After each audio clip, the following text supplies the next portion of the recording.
जिंदगी बहुत हसीन है, कभी हंसाती है तो कभी रुलाती है। जिंदगी की इस भीड़ में जो इंसान खुश रहता है, जिंदगी भी उसी के आगे सिर झुकाती है। जी हाँ, बिल्कुल। हमारी लाइफ के अंदर चाहे जितनी भी प्रॉब्लम्स आए, हमें उसको स्माइल के साथ फेस करना चाहिए। पूरी लाइफ मतलब जैसे लाइफ हमारी हार्ट बीट होती है, अप्स डाउन अप डाउन, तो सिमिलरली लाइफ होती है। अगर हार्ट बीट कॉन्स्टेंट हो जाए तो उसका मतलब क्या होता है? डेथ। सिमिलरली हमारी लाइफ का मतलब भी यही होता है। जब तक अप्स एंड डाउन्स चल रहे हैं, हम भी जिंदा है, हम लाइफ को इंजॉय कर रहे हैं, हर एक सिचुएशन को। बट अगर प्रॉब्लम्स आ रही है और हम ऐसे मुंह लटका के खड़े हो जाते हैं कि बहुत बुरा हो रहा है, बहुत दर्द हो रहा है, मुझसे तो पढ़ा ही नहीं जा रहा है, एग्जाम आ रहे हैं, 12 बज चुके हैं, सुबह भी जल्दी उठना नहीं हो रहा है, तो जितनी भी प्रॉब्लम्स के लिए ऐसे मुंह लटका के उदास होके जिंदगी को जिएंगे, तो फिर क्या खाक जिएंगे।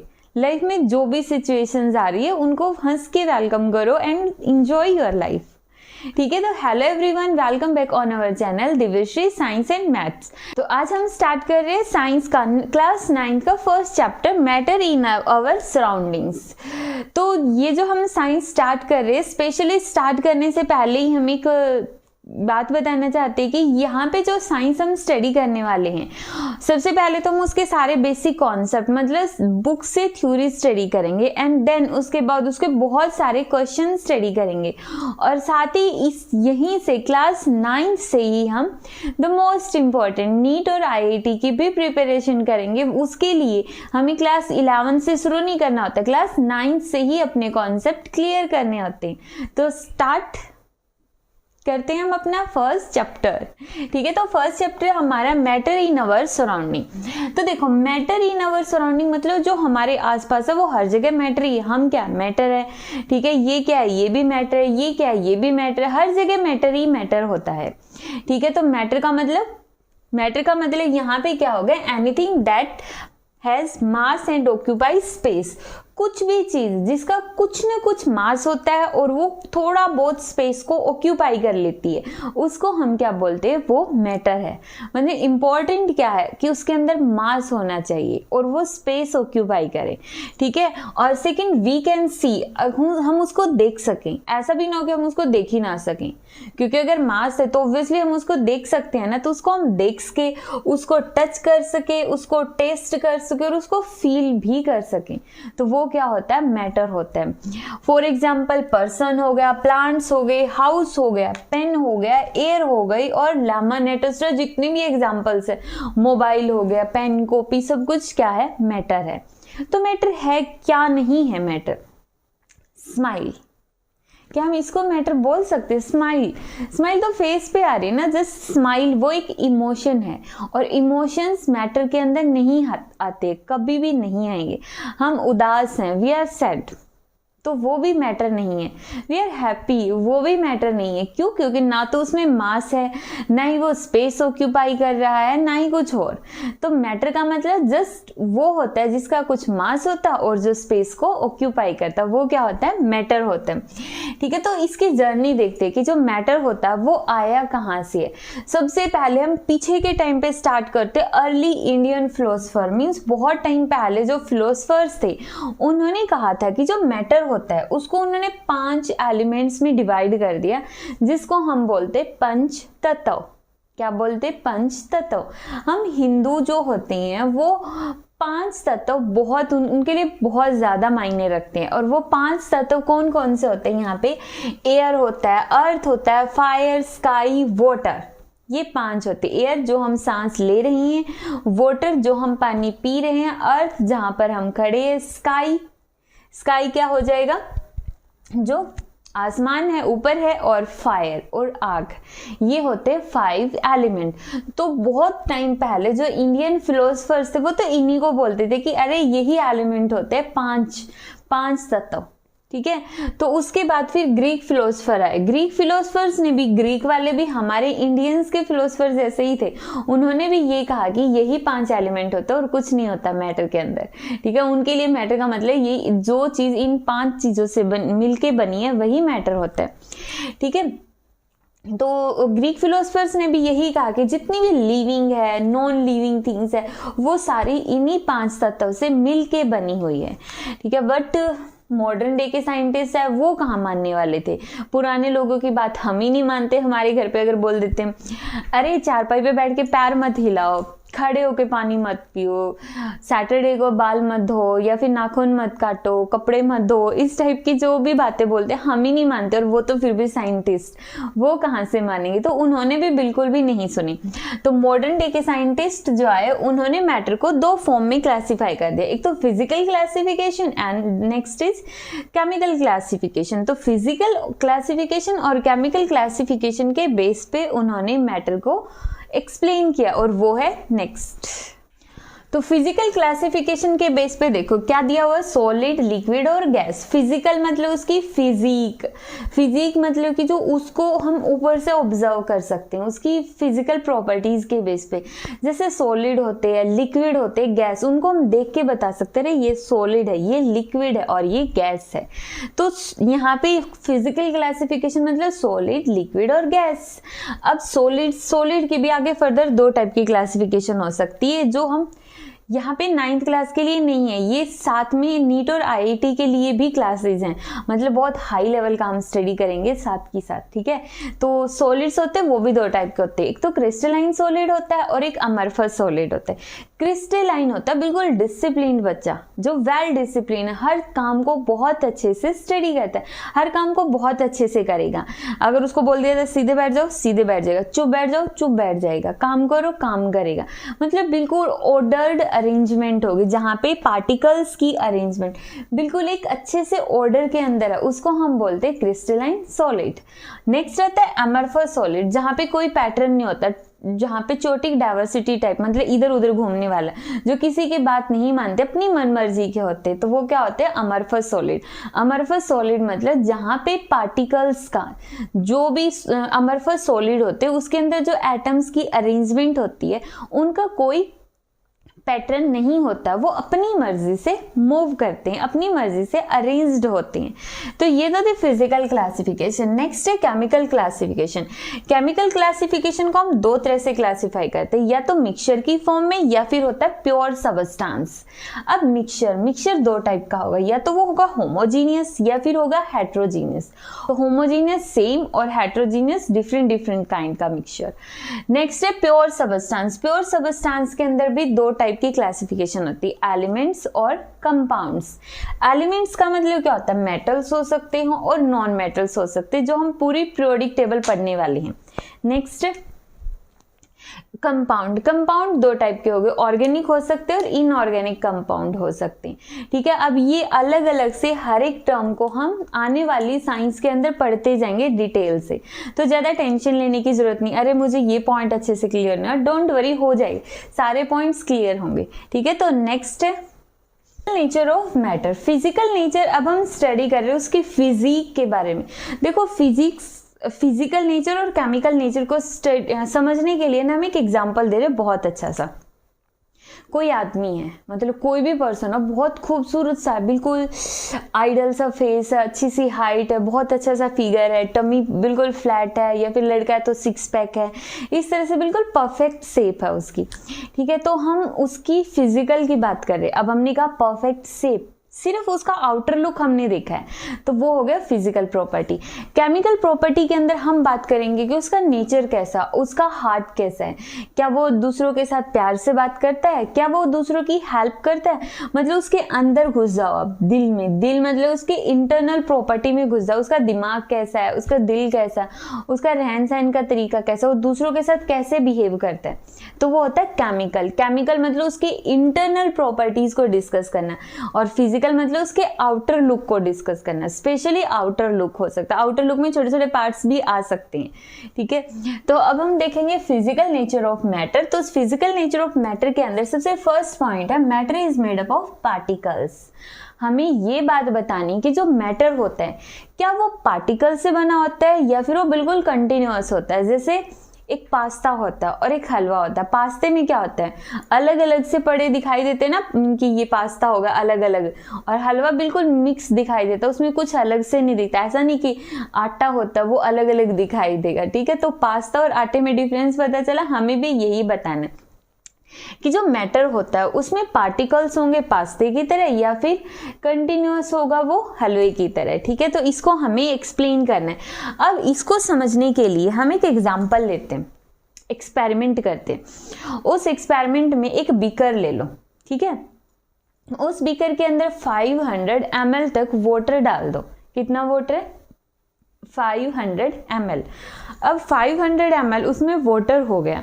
अब उसके अंदर 1 चम्मच सॉल्ट की डाल दो, नमक डाल दिया। कितना नमक डाला है? 1 चम्मच, 1 स्पून, 1 स्पून उसके अंदर सॉल्ट डाल दिया और मिक्स कर दो। ठीक है, मिक्स कर दिया, बिल्कुल प्रॉपर मिक्स हो गया। अब हम क्या देखेंगे, क्या वाटर का लेवल उसके अंदर इंक्रीज हुआ या अभी भी सेम है? हम देखेंगे अरे ये तो अभी भी सेम है, पहले भी 500 था और अभी भी कितना है? 500 है, मतलब अभी भी ये उतना ही है। तो दैट मीन्स वो जो चम्मच हमने डाली नमक की वो कहाँ गई?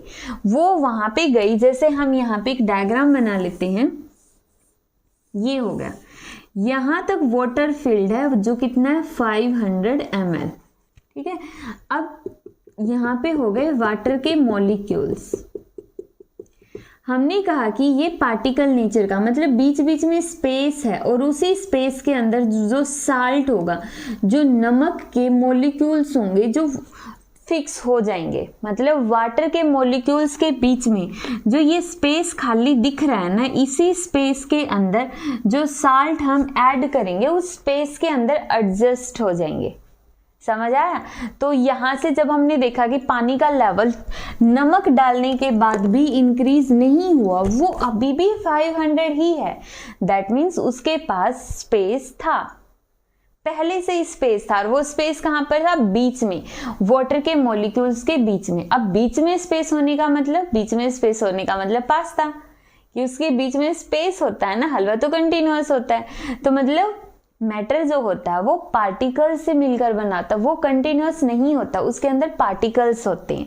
तो टॉपिक का जो कंक्लूजन है, समझ आया? कंक्लूजन क्या है कि जो मैटर होता है उसके अंदर छोटे छोटे पार्टिकल्स होते हैं, वो कंटिन्यूअस नहीं होते।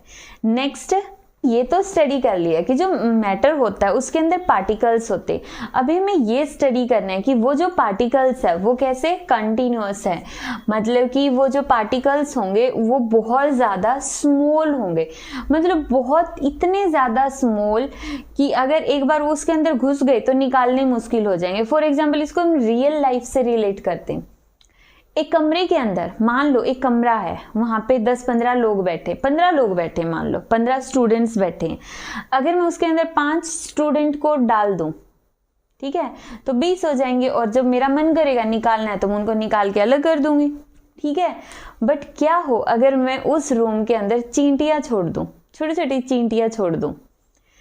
ठीक है, कितनी, मान लो 100 चींटियां छोड़ दी हमने, तो क्या तुम 100 चींटियों को निकाल सकते हो? इमेजिन, क्या निकाल सकते हो? वो कहीं कहीं पे घुस जाएगी, तुम्हारे बालों के अंदर घुस जाएगी, कपड़ों में घुस जाएगी, या बेंच रखे होंगे बेंचों के नीचे घुस जाएगी। तो मतलब वो बहुत स्मॉल है और उनको सेपरेट करना बहुत ज़्यादा टफ हो जाता है। तो सिमिलरली यहाँ पे मैटर का केस होता है। मैटर जो होता है उसके पार्टिकल बहुत स्मॉल होते हैं। एक बार अगर हमने वो मिक्स कर दिया, उसके बाद वहां से उसको रिमूव करना बहुत ही ज्यादा डिफिकल्ट काम है। अब डिफिकल्ट क्यों है वो देखते हैं हम इस एक्सपेरिमेंट के थ्रू। देखो, इस एक्सपेरिमेंट में जो फर्स्ट वाला फिगर है, फर्स्ट वाले फिगर के अंदर हमने देखा कि यहाँ पे वाटर ले लिया हमने एक बीकर में। कितना वाटर है इसमें? 100 ml वाटर है। अब इस 100 ml वाटर के अंदर हमने KMnO4, पोटाशियम पर मैग्नेट, KMnO4, इसको हम बोलते हैं पोटाशियम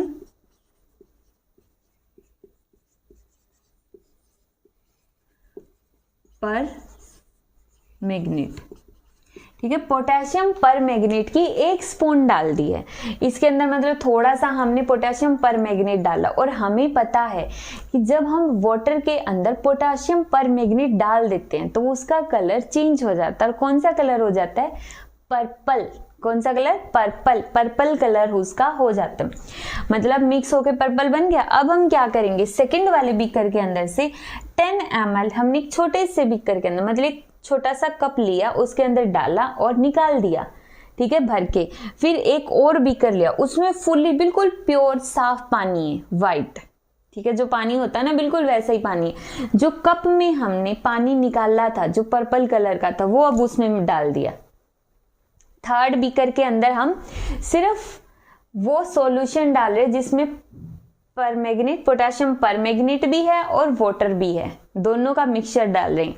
फिर से हमने देखा अरे ये तो अभी भी पर्पल हो गया, तो अब हम बट पहले से थोड़ा सा कम पर्पल है, क्योंकि पहले वाले में तो डायरेक्ट हमने पोटेशियम परमैंगनेट डाला था और दूसरे बीकर के अंदर हमने सॉल्यूशन डाला है उसका, ठीक है। तो तीसरे बीकर तक पहुंच गए।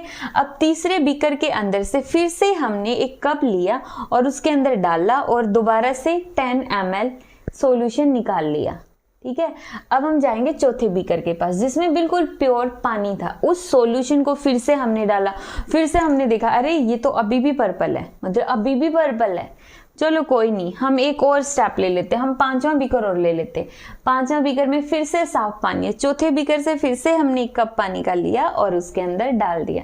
फिर से देखा रही है तो अभी भी पर्पल है, मतलब क्या हो गया, मतलब उस कप के अंदर जो पोटेशियम परमैंगनेट है उसके इतने छोटे छोटे पार्टिकल्स हैं कि वो इतने अच्छे से उसके अंदर एडजस्ट हो गए कि उनको सेपरेट करना बहुत मुश्किल हो रहा है। जब हम उसको जैसे जैसे नए पानी के अंदर भी डाले, वो नए पानी को भी पर्पल बनाते जा रहा, बट थोड़े टाइम के बाद उसका जो कलर है वो फेड होना शुरू हो जाएगा। पहले बहुत ज्यादा पर्पल था, फिर थोड़ा सा कम पर्पल होगा, इस तरह से वो पिंकिश बन जाएगा, लास्ट में जाते जाते बहुत कम पर्पल बच जाएगा, ठीक है। तो समझ आया, मतलब वो इतना स्मॉल पार्टिकल्स है कि वो बहुत अच्छे से उसके अंदर मिक्स हो जाता है और उसको फिर अलग करना भी टफ हो जाता है, ठीक है। वही चींटियों वाला एग्जाम्पल, हम कितनी भी चींटियां निकाले फिर भी ये थोड़ी बहुत रह ही जाती है, समझा। अब हम देखते हैं नेक्स्ट है characteristics of particle of matter. Means particle of matter have space between them. जो मैटर का पार्टिकल होता उसके बीच में ऑलरेडी बहुत सारा स्पेस होता है।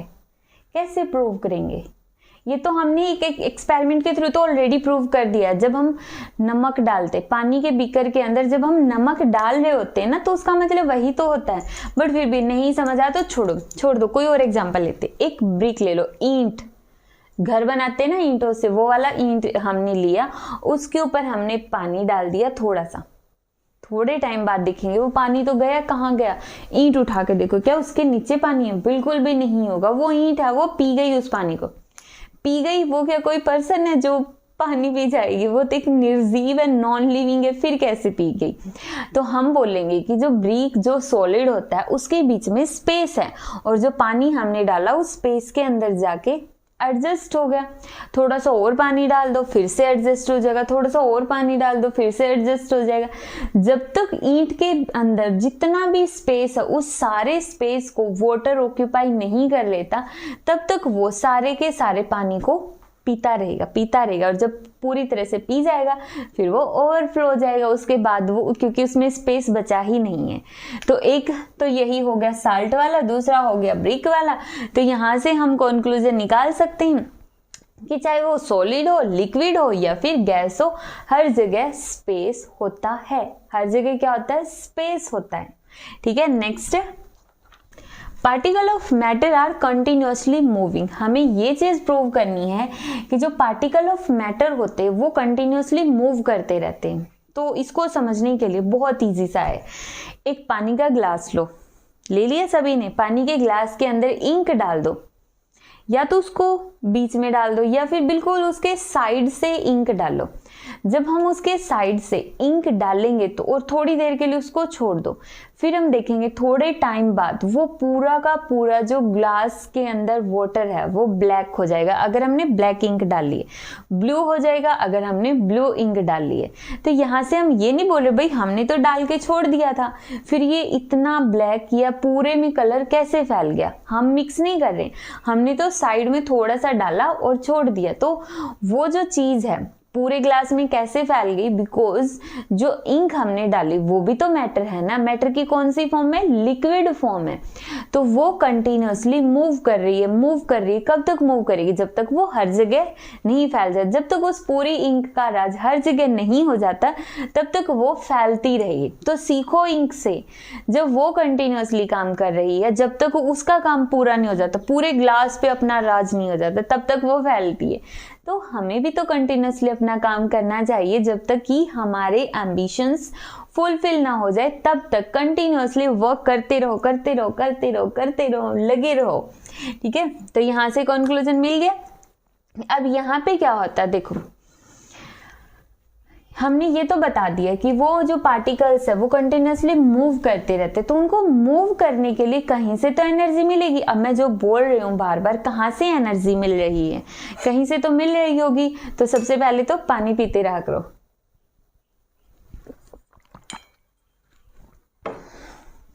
ठीक है, बैठ के पानी पीना चाहिए, बट यहाँ पे मैं बैठ नहीं सकती हूँ। तो यहाँ पे देखो, जो वो पार्टिकल्स है ग्लास के अंदर वो मूव करते रहेंगे। कहाँ से एनर्जी मिलेगी? हमें कहाँ से मिलती है? पानी से, खाने से एनर्जी मिलती है, हर जगह से खाने से मिलती है, या सनलाइट से भी हम एनर्जी लेते हैं, विटामिन डी लेते हैं, तो विटामिन की फ्रूट्स, विटामिन के लिए हम फ्रूट्स भी लेते हैं। ठीक है, तो ये चीजें हैं। तो वाटर के मॉलिक्यूल जो इंक हमने डाली उनको एनर्जी कौन देगा? क्या उनको भी हमें रोटी खिलानी पड़ती है? नहीं खिलानी पड़ती। तो उनको एनर्जी कहाँ से मिलती है? उनको एनर्जी मिलती है रूम टेम्परेचर से। मतलब जो हमारे रूम का टेम्परेचर होगा, उस रूम के टेम्परेचर पे क्या होगा कि जितना ज्यादा रूम का टेम्परेचर होगा उतनी ही ज्यादा वो एनर्जी को एब्जॉर्ब करेंगे, मतलब उतना ही ज्यादा टेम्परेचर होगा। एक एनर्जी का रिलेशन होता है E=kBT। जितना ज्यादा टेम्परेचर उतनी ज्यादा एनर्जी, और जितनी एनर्जी होगी उतना ही ज्यादा वो फुदकेंगे, उतना ही ज्यादा वो डांस करते हुए मूव करेंगे। ठीक है, तो पार्टिकल्स के पास जितना ज्यादा टेम्परेचर उनके पास उतनी ज्यादा एनर्जी और उतनी ज्यादा उनकी मोशन। ठीक है, तो इसका मतलब हमें अपने रूम के अंदर गर्मी रखनी चाहिए। ठीक है, मतलब अगर हमें मिक्स करना है, अगर तो हम एग्जांपल लेते, एक तो हमने ठंडा पानी ले लिया और एक हमने गर्म पानी ले लिया, तो कहाँ पर जो वाटर के मॉलिक्यूल्स जल्दी फैलेंगे? तो गर्म पानी के अंदर। क्यों? क्योंकि वो ऑलरेडी गर्म है, तो उसके अंदर तो ऑलरेडी इतनी एनर्जी है। और जो ठंडा, वो तो बेचारा वैसे ही ठंडा कूल लेजी टाइप सा पड़ा हुआ है, तो उसके अंदर एनर्जी इतनी जल्दी, एनर्जी बहुत कम होगी और इस वजह से वो फैलेगी भी बहुत ज्यादा कम। क्लियर? तो यहाँ से जो ये इंटरमिक्सिंग होती है टू डिफरेंट टाइप के मैटर्स की, पानी के मॉलिक्यूल्स की और इंक के मॉलिक्यूल्स की, जो ये डिफरेंट टाइप के मॉलिक्यूल्स हो गए, इसको हम बोलते हैं डिफ्यूजन हो गया। ठीक है, डिफ्यूजन का मतलब जो दो डिफरेंट टाइप के मैटर है वो मिक्स होते हैं, उसको हम डिफ्यूजन बोलते हैं। और इफेक्ट ऑफ टेम्परेचर क्या होगा? इंक्रीज हो जाएगा। जैसे टेम्परेचर बढ़ा, एनर्जी बढ़ी और डिफ्यूजन भी बढ़ गया। क्लियर? तो नेक्स्ट टॉपिक है हमारा particle of matter attract each other. जो मैटर के पार्टिकल है वो एक दूसरे को अट्रैक्ट करते, अपनी तरफ खींच रहे होते हैं। फॉर एग्जाम्पल, जैसे मूवी के अंदर हीरो हीरोइन होता है, वो एक दूसरे को अट्रैक्ट करना चाहते हैं, तो स्टाइल मारते, हीरोइन अच्छे से ड्रेसअप होके आती है। तो उसी तरह वाटर के या मैटर के मॉलिक्यूल्स के अंदर भी क्या होती है? अट्रैक्शन होती है। ठीक है, अट्रैक्शन होगी। अट्रैक्शन मतलब कि सॉलिड होता है। अब ये जो मार्कर होता है ना, ये मार्कर हो गया या बोर्ड हो गया, तो हर जगह यहाँ पे क्या है? एटम्स है, बहुत सारे एटम्स है, और वो एटम एक दूसरे से मिले हुए हैं। मिले हुए होने का मतलब क्या हो गया? जो एटम्स मिले हुए हैं उनके बीच में एक पर्टिकुलर टाइप का फोर्स है, और वो फोर्स क्या काम करता है? उनको बांध के रखता है। मीन्स एटम के बीच का जो फोर्स है ना, उसको हम बोलते हैं इंटरमॉलिक्यूलर फोर्स। तो वो जो इंटरमॉलिक्यूलर फोर्स होता है वो एटम्स को बाइंड अप करके रखेगा, और उनके बीच क्या होगी? अट्रैक्शन हो जाएगी, और फिर प्यार हो जाएगा, और फिर वो शादी कर लेंगे। ठीक है, मतलब वो मैटर बना देंगे। समझ गए ना? उनके अंदर बॉन्डिंग होगी और मैटर बन गया। तो मैटर का मतलब जिसके अंदर बहुत सारे एटम्स होंगे और उनके बीच में इंटरमॉलिक्यूलर फोर्स होगा, और इंटरमॉलिक्यूलर फोर्स होने से अट्रैक्शन बढ़ेगी मतलब वो मैटर बना लेंगे। ठीक है, तो एक्सपेरिमेंट के तौर पे हम यहाँ पे ले सकते हैं कि जो आयरन नेल होता है, लोहे का होता है, उसको कट करना बहुत टफ होता है। क्यों? क्योंकि उसके जो मॉलिक्यूल्स है ना, उसके अंदर जो एटम्स हैं वो बहुत ज़्यादा ऐसे स्ट्रॉन्ग बॉन्डिंग होती, कितना ही जोर लगा लो वो टूटते ही नहीं है। ठीक है, उसके कंपैरिजन में एक चोक होता है ब्लैक बोर्ड पे लिखने वाला, उसको हम थोड़ा सा इजीली तोड़ सकते हैं।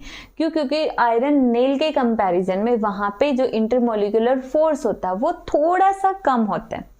ठीक है, या फिर एग्जांपल ले लो, हनी ले लिया, हनी वाला हनी, जैसे मूवीज में बोलते हैं ना, हीरोइन अपने हीरो को बोलती हनी सुनो चलो मूवी देखने चले, तो वही वाला हनी।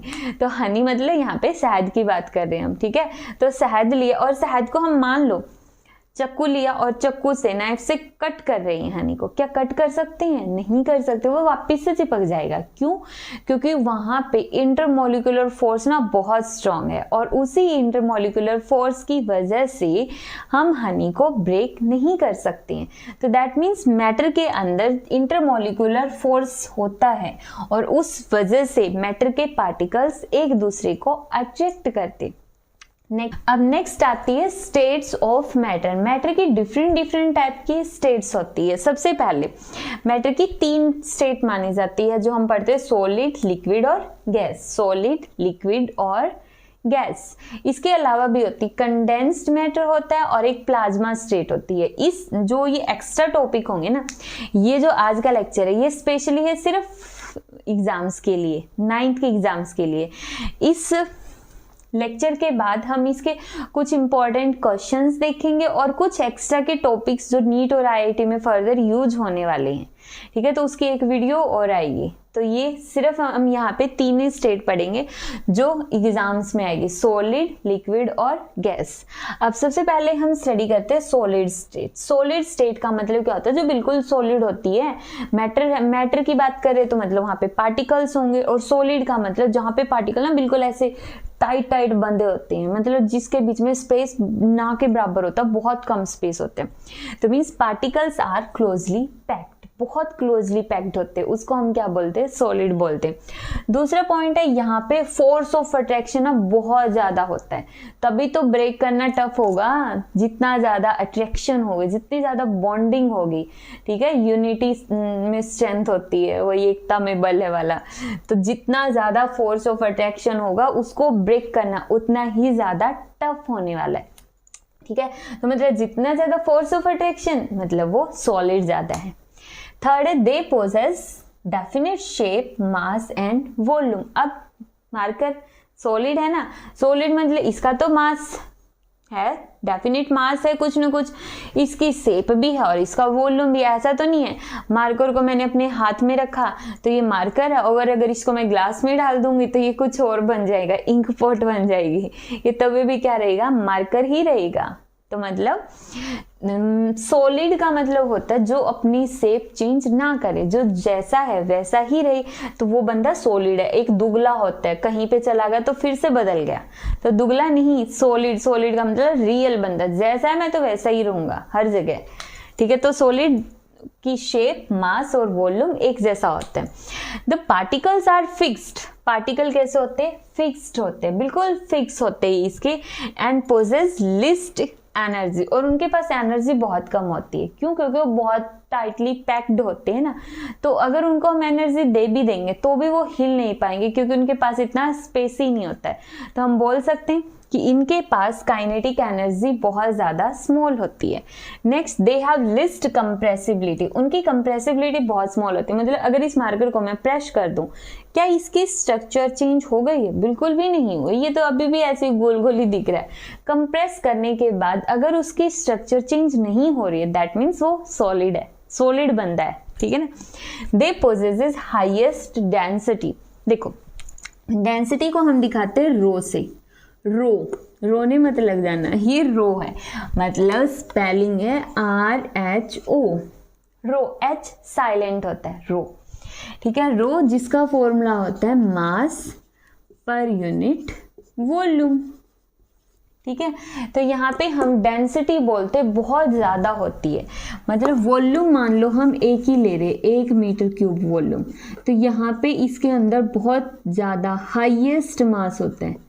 थोड़े से वॉल्यूम के अंदर कूट कूट के एटम्स डाल दिए, वो इतने ज़्यादा एटम्स हो गए ना, तो ज़्यादा मास हो गया उन सभी का, और डेंसिटी भी क्या हो गई, बहुत ज़्यादा हो गई। ठीक है, तो सॉलिड की डेंसिटी क्या होती है, बहुत ज़्यादा हाई होती है।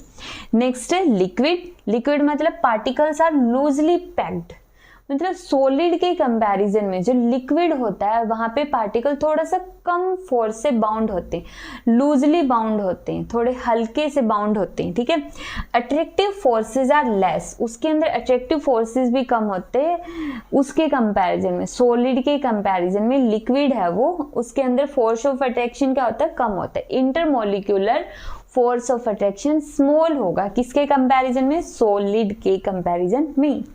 ठीक है, थर्ड है don't have definite shape but possesses definite mass and definite volume, मतलब यहाँ पे मास भी होता है और वॉल्यूम भी होता है, बट उनकी शेप नहीं होती। वाटर को मटके में डाल दोगे तो मटके की शेप हो जाएगी, ग्लास में डाल दो ग्लास की शेप हो जाएगी। ठीक है, तो कप में डाल दो कप की शेप पकड़ लेगा, बोतल में डाल दो बोतल की शेप ले लेगा। तो मतलब उनकी शेप कुछ नहीं होती, बस उनका मास होता है कुछ ना कुछ, और उनका वॉल्यूम भी होता है। ठीक है, तो वॉल्यूम मतलब जितनी क्वांटिटी हम ले रहे हैं उसका वॉल्यूम भी फिक्स रहेगा। Particle are free to move, वो फ्री होते हैं बिल्कुल मूव करने के लिए, बिल्कुल फ्रीली मूव कर सकते हैं। एंड हैव हाई एनर्जी, और उनकी एनर्जी भी ज्यादा होती है, किससे, सॉलिड से ज्यादा होती, सबसे ज्यादा नहीं होती, सॉलिड से ज्यादा होती है लिक्विड के अंदर एनर्जी। नेक्स्ट है they have higher compressibility than solid, solid को हम प्रेस नहीं कर सकते बट लिक्विड को हम फिर भी प्रेस कर सकते हैं, और उसके अंदर थोड़ा बहुत लिक्विड को हम जब प्रेस करते हैं तो थोड़ा बहुत चेंजेस हमें दिखाई भी देता है। ठीक है, they possesses lower density than that of solid, उनकी डेंसिटी सॉलिड के कंपैरिजन में कम होती है। मींस यहाँ पे 1 मीटर क्यूब के अंदर सॉलिड में तो हाईएस्ट ज्यादा से ज्यादा पार्टिकल्स होते हैं, बट इसमें थोड़े से कम। सॉलिड में तो मान लो यहाँ पे 100 पार्टिकल्स आ गए 1 मीटर क्यूब में, लेकिन जब हम लिक्विड की बात करेंगे तो लिक्विड के अंदर यहाँ पे 90 या 80 पार्टिकल्स आ जाएंगे, मतलब कम पार्टिकल्स आ गए, तो इसलिए लिक्विड की डेंसिटी भी क्या होगी, कम होगी। नेक्स्ट देखते हैं गैस। गैस होती है particles are at sufficient distance apart, मतलब गैस के अंदर जो पार्टिकल्स के बीच की डिस्टेंस होती है ना वो बहुत ज़्यादा होती है, मतलब बहुत ही ज़्यादा होती है। अट्रैक्टिव फोर्सेस आर मिनिमम, बहुत ही कम अट्रैक्टिव फोर्सेस होती है, तभी तो पार्टिकल दूर दूर बिखर जाते हैं ना, मतलब उनमें कोई प्यार व्यार कोई भाईचारा नहीं होता है, इसीलिए उनके बीच कोई बॉन्डिंग भी नहीं होती है और वो बिखरे हुए होते हैं, और उनको सेपरेट करना मतलब उड़ा देना भी बहुत ईजी होता है। जैसे रूम में स्मेल हो जाती है तो हम क्या कर देते हैं, भगा सकते हैं ना उस स्मेल को, गेट को ओपन कर दो, ओपन करते आधी तो वैसे ही चली जाती है स्मेल, और बाकी फिर से अगर फैन वगैरह चला दो तो फिर बाकी की रही कोई भी चली जाती है। ठीक है, तो मतलब उनके बीच अट्रैक्टिव फोर्सेस बहुत कम होते। दे पोजेसेस नाइदर डेफिनेट शेप, ना तो उन गैस की कोई शेप थोड़े ना होती, ना तो उसकी कोई शेप होगी ना उसका कोई वॉल्यूम होगा।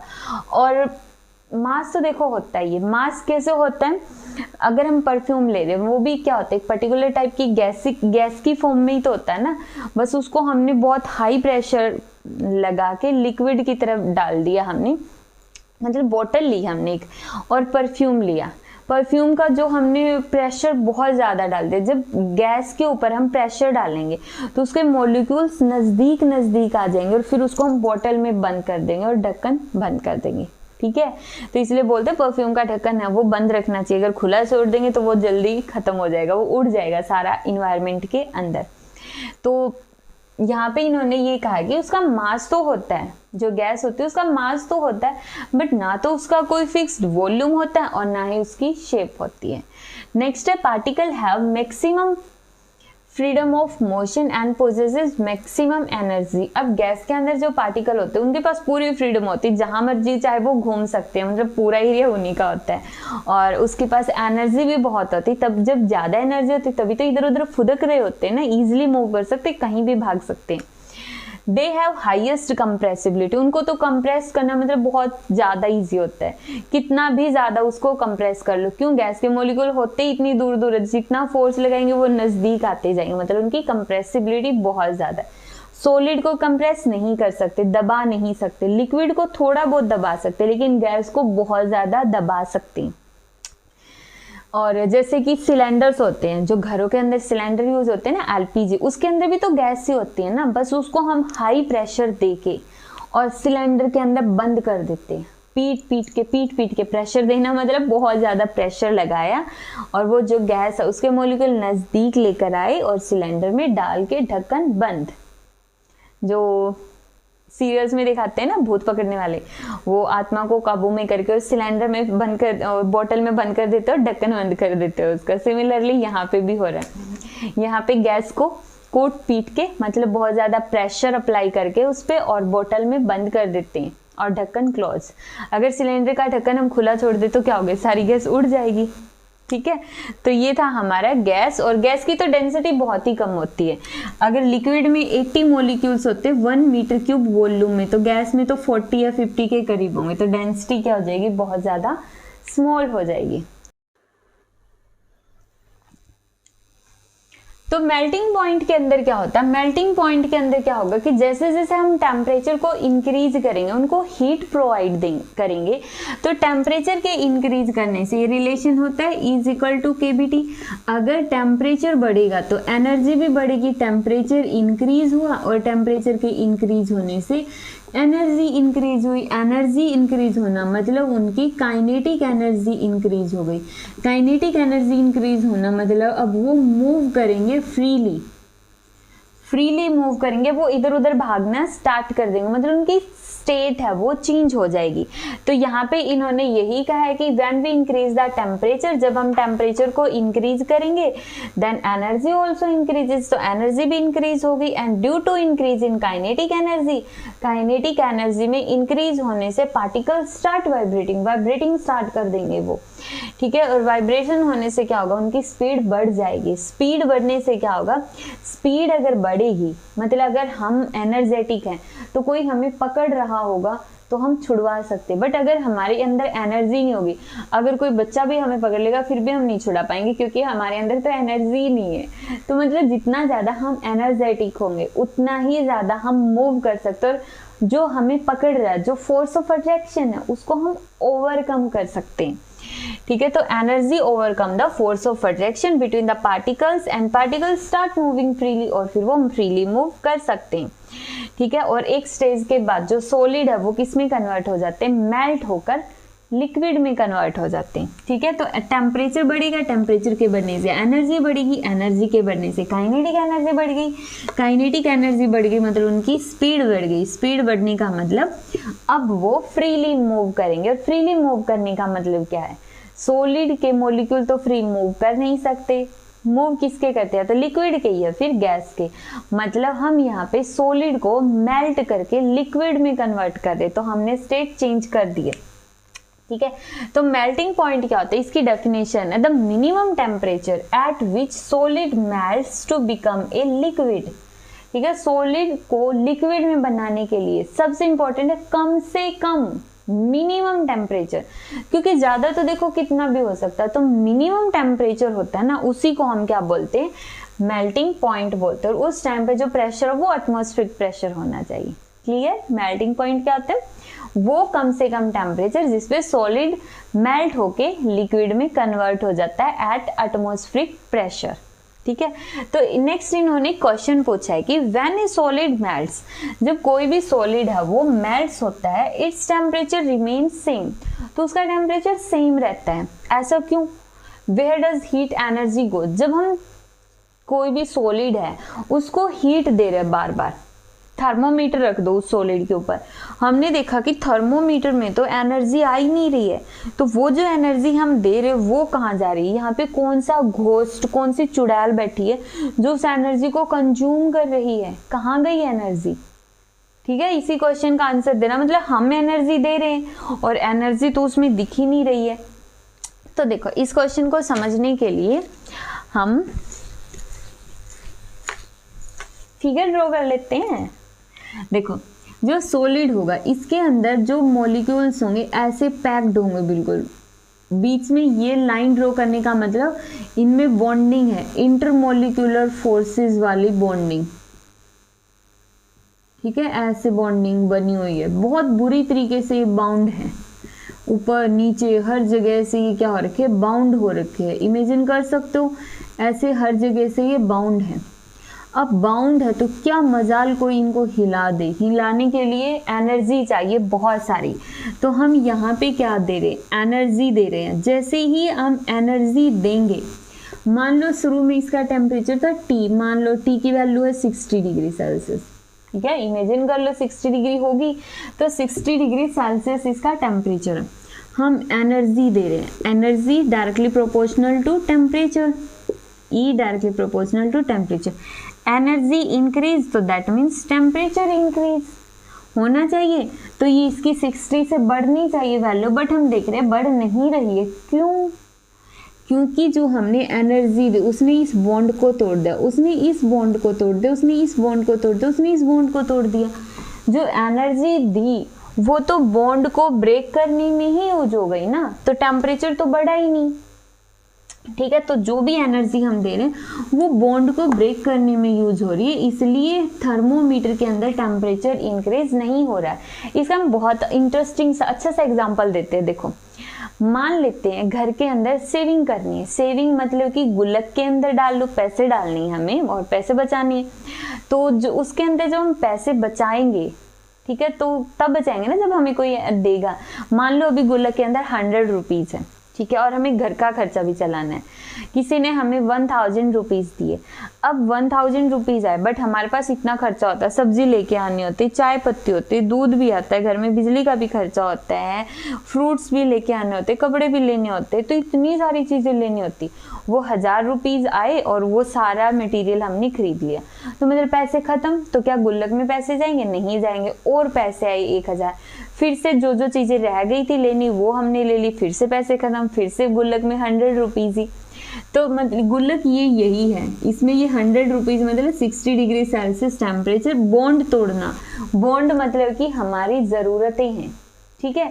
और यहाँ पे कंटिन्यूअसली जब तक सारे बॉन्ड ब्रेक नहीं होंगे तब तक गुल्लक में पैसे जाएंगे ही नहीं। जब सारी जरूरतें पूरी हो गई, अब कुछ भी नहीं लेना, अब 1000 रुपए गुल्लक में, मतलब एक टाइम बाद एक ऐसा टेम्परेचर आएगा जिसको हम बोलते हैं मेल्टिंग पॉइंट।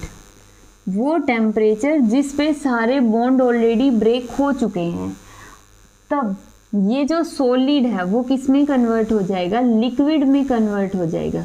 और इस टेम्परेचर के बाद जैसे जैसे हम उसको और ज़्यादा हीट देंगे तो वो इसके टेम्परेचर को बढ़ा देगी, 60 से 70 कर देगी, 70 से 80 कर देगी, मतलब इसका टेम्परेचर बढ़ने लग जाएगा। तो पहले क्यों नहीं बढ़ रहा था? क्योंकि जितनी भी एनर्जी मिल रही थी वो टेम्परेचर बढ़ाने में नहीं यूज हुई, वो कहाँ पे यूज हुई? उसकी बॉन्डिंग को ब्रेक करने में, ठीक है। तो नेक्स्ट है बॉइलिंग पॉइंट। बॉइलिंग पॉइंट जैसे मेल्टिंग पॉइंट था उसी तरह बॉइलिंग पॉइंट, मेल्टिंग सॉलिड को लिक्विड में कन्वर्ट करना, अब लिक्विड को बॉईल करके गैस में कन्वर्ट करना। तो मतलब अब हमें क्या करना है? लिक्विड को गैस में कन्वर्ट करना है।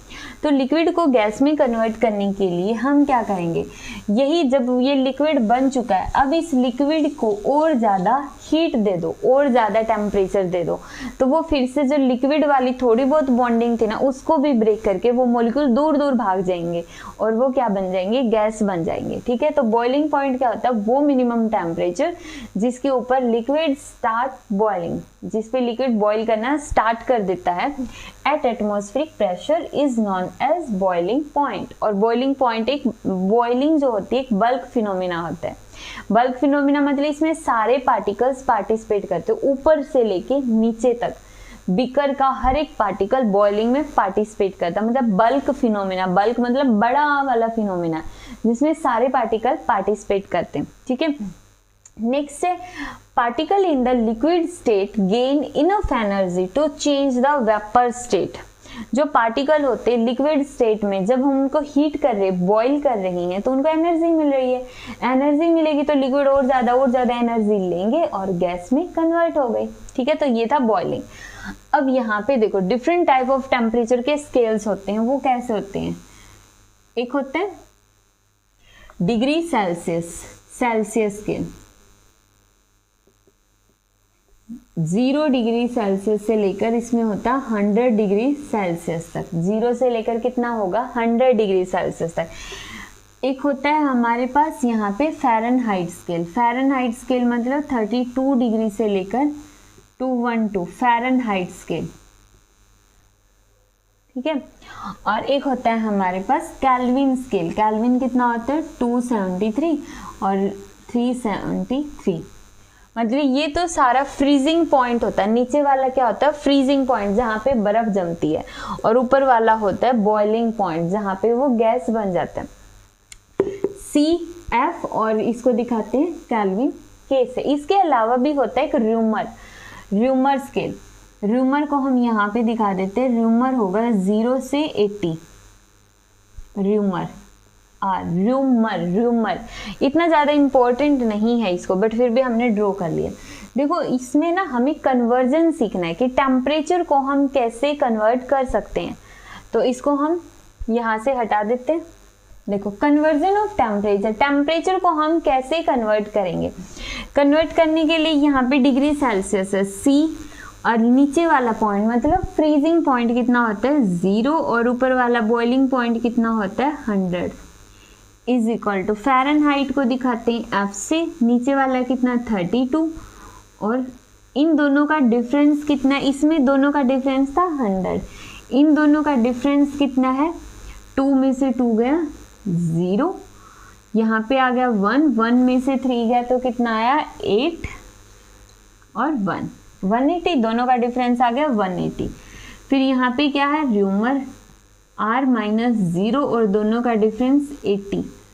फिर यहाँ पे केल्विन K माइनस 273 और डिवाइड बाई दोनों का डिफरेंस 100, ठीक है। ऐसे बहुत इजी है ना बनाना, नीचे वाला उसमें से सब्ट्रैक्ट कर दो और दोनों का डिफरेंस उसके डिवाइड में कर दो। अब देखो, अब डिपेंड करता है हमें कन्वर्ट किसको किस में करना है।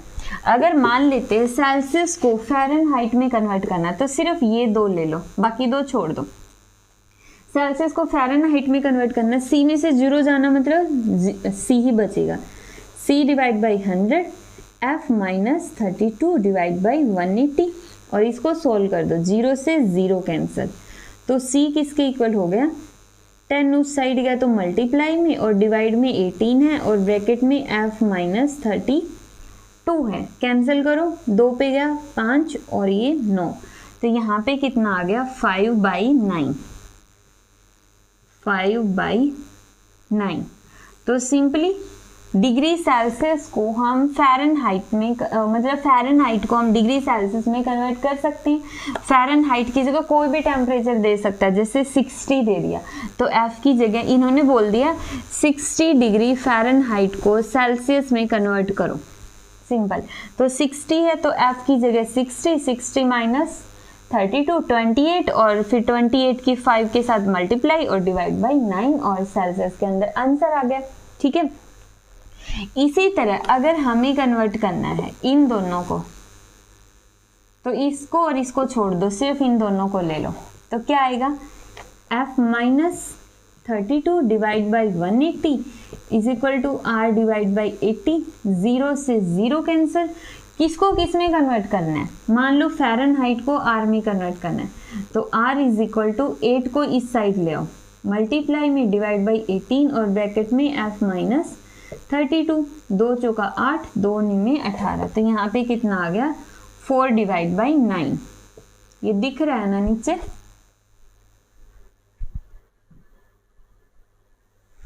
दिख रहा है, ठीक है। तो यहाँ पे आ गया ये 4 डिवाइड बाई 9, 4 डिवाइड बाई 9 है तो कन्वर्ट कर सकते हैं, फिर से फ़ारेनहाइट की वैल्यू पुट कर दो और उसको र्यूमर में कन्वर्ट कर दो, ठीक है। सिमिलरली अगर हमें डिग्री सेल्सियस को केल्विन में कन्वर्ट करना तो ये दोनों ले लो, C minus 0 divide by 100, K minus 273 और डिवाइड बाई 100, 100 से 100 कैंसिल आउट, पूरा ही कैंसिल हो गया, तो C minus 0 is equal to K minus 273, तो C is equal to K minus 273, ठीक है, और K किसके इक्वल आ गया 273 plus degree Celsius. For example ये C की वैल्यू दे देते हैं कि 100 डिग्री सेल्सियस, 100 की बजाय ना 27 ले लो, 27 डिग्री सेल्सियस को केल्विन में कन्वर्ट करके बताओ कितना आएगा। तो देखो केल्विन में कन्वर्ट करना ना, तो kelvin is equal to 273 plus degree Celsius कितना 27, तो कितना आ गया 300 kelvin. 27 degree Celsius is equal to 300 kelvin. Simple. तो इस तरह से हम टेम्परेचर को कन्वर्ट कर सकते एक फॉर्म से दूसरी फॉर्म के अंदर बहुत ही इजी वे में। और ये जो टॉपिक है ना +1 क्लास में आएगा, मतलब यहाँ पे तो सिर्फ थोड़ा सा हिंट है, +1 क्लास में हाफ चैप्टर है इसका, ये ऐसे कन्वर्जन करने का आधा चैप्टर। तो मैंने तुम्हें आधा चैप्टर ना 9th में ही करवा दिया, देखो ठीक है। तो इसको अच्छे से स्टडी करना। नेक्स्ट है, ठीक है, मतलब प्रेशर के चेंज होने से कैसे कैसे स्टेट है वो चेंज होने वाली है। जैसे इस डायग्राम में दिखाया गया, देखो सॉलिड से लिक्विड तक जाएंगे तो यहाँ पे सबसे पहले आएगा फ्यूजन, ठीक है। सॉलिड से जब हम लिक्विड में गए तो क्या आएगा, फ्यूजन आएगा। फ्यूजन का मतलब क्या होता है, फ्यूजन का मतलब देखो इसके नीचे दिया गया लेटेंट हीट ऑफ फ्यूजन, मतलब कि amount of heat required to convert 1 kilogram of given solid into liquid. 1 kilogram हमारे पास सॉलिड है, ठीक है, 1 किलोग्राम सॉलिड है और उस सॉलिड को हमें लिक्विड में कन्वर्ट करना है। तो जितनी हीट हमें देनी पड़ेगी उस हीट का नाम होगा लेटेंट हीट ऑफ फ्यूजन। और यहाँ पे जो ये वर्ड है लेटेंट, लेटेंट का मतलब होता है हिडन, छुपा छुपाई, मतलब छिपी हुई हीट। छिपी हुई क्यों बोलते हैं, क्योंकि थर्मोमीटर में नहीं आती ना, थर्मोमीटर में नहीं दिखाती है ये हीट। क्यों, क्योंकि ये सारी हीट तो बॉन्ड को ब्रेक करने में यूज हो गए ना। वही वाला एग्जांपल, जब पैसे तो आ रहे बट वो सारे पैसे हमारे खुद के खर्चे में यूज हो गए, गुल्लक में तो गए ही नहीं। सिमिलरली वही वाली हीट है, हिडन है, मतलब बॉन्ड को ब्रेक करने में ही यूज हो रही है। तो ये हो गया लेटेंट हीट। अब इसका यूज कहाँ पर होता है, इसका यूज होगा कॉइन मेकिंग में, इसका यूज होगा ग्लास ब्लोइंग में, इसका यूज होगा transforming moulded plastics into house hold product. मतलब जो भी प्लास्टिक हम बेच देते हैं कबाड़ी वाले को, तो वो आगे जाके बेच देता कंपनी वालों को, कंपनी वाले उसको मोल्ड कर देते हैं, मतलब पिघला के उसको लिक्विड स्टेट में कन्वर्ट करके दोबारा से सॉलिड बनाकर हमें भेज देते हैं। हमारा ही माल सस्ते में लेके और हमें महंगे में दे देते हैं, ठीक है। इससे अच्छा हम रीयूज कर ले, एक कोई भी अचार वगैरह का डब्बा, उसमें फिर कोई और मसाला वगैरह डालो, तो रीयूज करना बेटर होता है रिसाइकलिंग से। तो ये हो गया लेटेंट हीट ऑफ फ्यूजन। अब सॉलिड से लिक्विड में गए तो फ्यूजन, और जब हम लिक्विड से दोबारा सॉलिड में आते तो क्या होगा, सॉलिडिफिकेशन। सॉलिडिफिकेशन मतलब लिक्विड को दोबारा से सॉलिड बना दो, जैसे बर्फ जमा दो, पानी की बर्फ जमा दो, या जो कैंडल होती है ना जब वो ऑन होती है, मतलब जल रही होती, तो उसका वैक्स होता है वो पिघल जाता है, थोड़ी देर छोड़ दो वो वापिस से सॉलिड बन जाएगा। तो ये क्या होता है, solidification of melted candle wax. Lava, जो लावा निकलता है वो कुछ टाइम बाद हार्ड होके रॉक बन जाता है, ठीक है। तो ये सॉलिड टू लिक्विड वाला फेज क्लियर। नेक्स्ट है, यहाँ पे आता है लेटेंट हीट ऑफ वेपराइजेशन, मतलब जब हम लिक्विड को गैस में कन्वर्ट करते हैं, तो लिक्विड को जब हम गैस में कन्वर्ट करेंगे मतलब उसके लिए भी हमें एनर्जी देनी पड़ेगी। तो जो amount of heat required to convert 1 kilogram of liquid into gas, जब हम लिक्विड को गैस में कन्वर्ट करते हैं तो उसके लिए हमें जितनी हीट देनी पड़ती है उसको हम क्या बोलते हैं, लेटेंट हीट ऑफ वेपराइजेशन। इसको हम डिस्टिलेशन में यूज करते हैं, बॉइल वाटर और मेक वेपर्स। पानी को गर्म कर दो, पतीला लिया, पानी डाला, उसको गर्म करेंगे तो भाप बन के वो उड़ जाएगा, मतलब लिक्विड से वो गैस में कन्वर्ट हो गया, और जितनी एनर्जी हमने दी उसको हम बोलते हैं latent heat of vaporisation. Clear? Clear. अब इसका उल्टा क्या होता है, कंडेंसेशन। कंडेंसेशन मतलब गैस को वापस से लिक्विड, मतलब जो पतीले का पानी भाप बन के उड़ गया था उस भाप को पकड़ के दोबारा से उसको लिक्विड बनाना है। तो कैसे बनेगा, कंडेंसेशन से उस पतीले के ऊपर ढक्कन रख दो, अब वो जो भाप होगी ना वो ढक्कन पे लगेगी, और दोबारा से अब गैस को बंद कर दो, हीट देनी तो बंद हो चुकी है, अब वो ढक्कन पे लगी हुई भाप दोबारा से ड्रॉप ड्रॉप करके गिर जाएगी और दोबारा से क्या बन जाएगा, लिक्विड बन जाएगा। तो कंडेंसेशन, कंडेंसेशन का रियल लाइफ में एग्जांपल क्या होगा, क्लाउड्स इन द स्काई, जो आसमान में बादल बने हुए, मतलब क्या होता है समुद्र के अंदर से भाप बन के पानी उड़ जाता है, ऊपर जाके वो बादल बन जाते हैं। क्यों? क्योंकि उनको इन्वायरमेंट ऊपर कम टेम्परेचर मिलता है।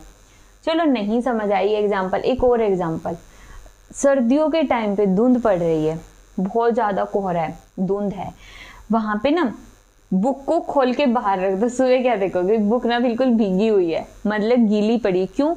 वहां पे कौन सा बारिश हुई है, बारिश तो हुई नहीं, मतलब वो जो धुंध थी ना, मतलब वहां पे मॉइस्चर है, वहां पे भाप बनी हुई गैस है, और वो थोड़े टाइम बाद जाके कंडेंस हो गई और दोबारा से किस में कन्वर्ट हो गई, लिक्विड में कन्वर्ट हो गई।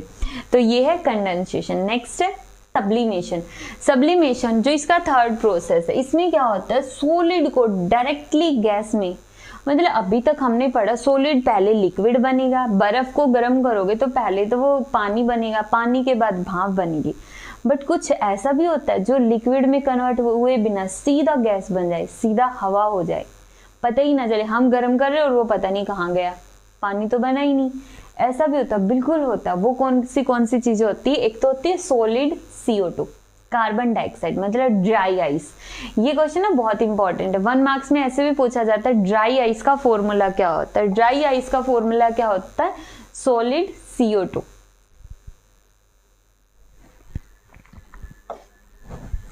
ठीक है, नेक्स्ट होता है कपूर की गोलियां। कपूर की गोली, एक तो हवन करते टाइम जो कपूर होता है व्हाइट कलर की, वो वाली हो गई। ठीक है, इसको हम कपड़ों में भी रख देते हैं स्मेल को दूर करने के लिए, सर्दियों में कपड़ों में डाल के रख देते हैं ताकि चूहे वगैरह उसको ना काटें।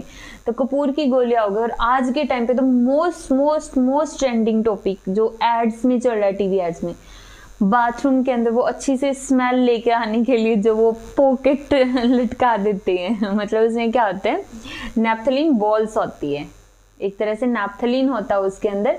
वो भी क्या होता है, हम वो टपक टपक के थोड़े ना गिरता, हम डालते तब तो वो सॉलिड होता है, और हम उसको देख रहे हैं ये दिन बे दिन कम होता जा रहा है, थोड़ा रह गया, थोड़ा रह गया, थोड़ा रह गया, तो जा कहाँ रहा है वो, उसके अंदर सब्लिमेशन हो रही है ना, सब्लिमेशन हो रहा है।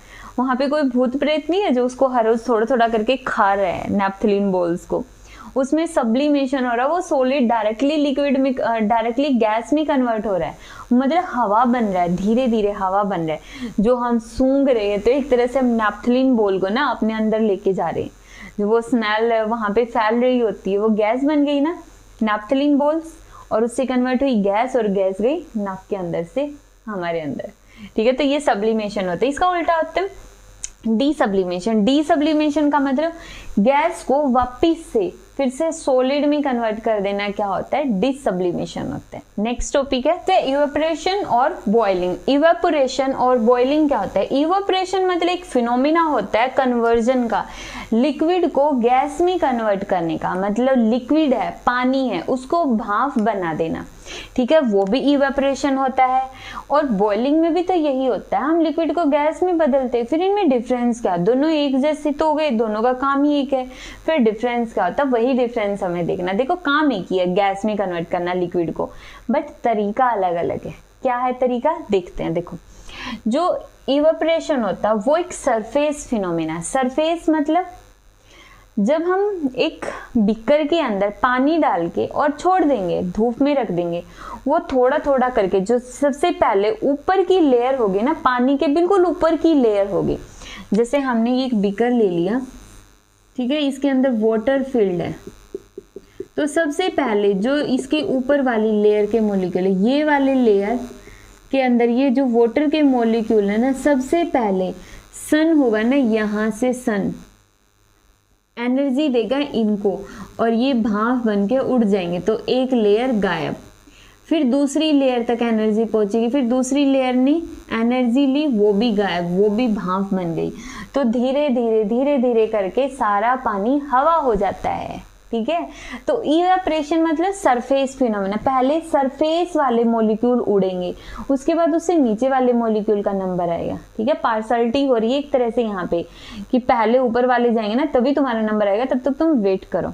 बट बॉइलिंग ऐसा नहीं करता, वो पार्सलिटी नहीं करता। बॉइलिंग एक बल्क फिनोमेना, बल्क मतलब सारे मॉलिक्यूल पार्टिसिपेट करते। जब हीट देंगे तो पहले सारे मॉलिक्यूल्स तक हीट जाएगी और फिर वो सारा उबलना शुरू हो जाएगा, बॉयल करना शुरू हो जाएगा। तो बॉइलिंग क्या होता है, एक बल्क फिनोमेना होता है क्योंकि इसमें सारे पार्टिकल्स पार्टिसिपेट करते हैं, ठीक है। इवेपोरेशन एक ग्रेजुअल प्रोसेस है, मतलब बहुत धीरे धीरे होती है, क्योंकि जो अगर सबसे पहले ऊपर वाले मॉलिक्यूल जाएंगे, फिर नीचे वाले, फिर उससे नीचे वाले, फिर उससे नीचे वाले, तो एक बहुत ही स्लो प्रोसेस है। बट बॉइलिंग एक बहुत ही विगोरियस प्रोसेस है, एकदम से बहुत जल्दी जल्दी वो पानी कम पड़ जाएगा। पतीले के अंदर पानी गर्म करके देखो, थोड़े टाइम बाद जाके ना वो बहुत क्या होता है, बहुत कम रह जाता है, भाप बन के उड़ जाता है। नेक्स्ट, इवेपोरेशन के अंदर no bubble formation takes place. Evaporation में कोई बबल्स नहीं बनते हैं, डायरेक्ट क्या होती है, गैस बन जाती है, धीरे धीरे बनती है ना। क्यों, क्योंकि सबसे पहले ऊपर वाले मॉलिक्यूल गए, बबल कहाँ बनेंगे, उन्होंने एनर्जी ली सन से और गैस बन गई। बट बॉइलिंग में बबल्स बनते हैं, जब हम पानी को पतीले में गर्म करते हैं ना तो वहां पे बबल्स बनना शुरू हो जाते हैं, ठीक है। बुलबुले बन जाएंगे, अरे बुलबुले बन जाएंगे, देखते तो हम पानी के अंदर बुलबुले बनते और फिर जाके वो गैस में मतलब वेपर्स के अंदर कन्वर्ट हो जाते हैं, ठीक है। तो ये इवेपोरेशन और बॉइलिंग के अंदर डिफरेंस था। अब इसमें ना बहुत सारे क्वेश्चंस आते हैं कि हम गर्मियों के अंदर वाइट क्लॉथ्स क्यों पहनते हैं, या फिर गीले कपड़ों को जब हम सुखा देते हैं धूप में तो वो सूख क्यों जाते हैं, या मटके का पानी ठंडा क्यों रहता है। तो मतलब ये जो इसके एप्लीकेशंस बोल सकते हैं, इसके क्वेश्चंस बोल सकते हैं।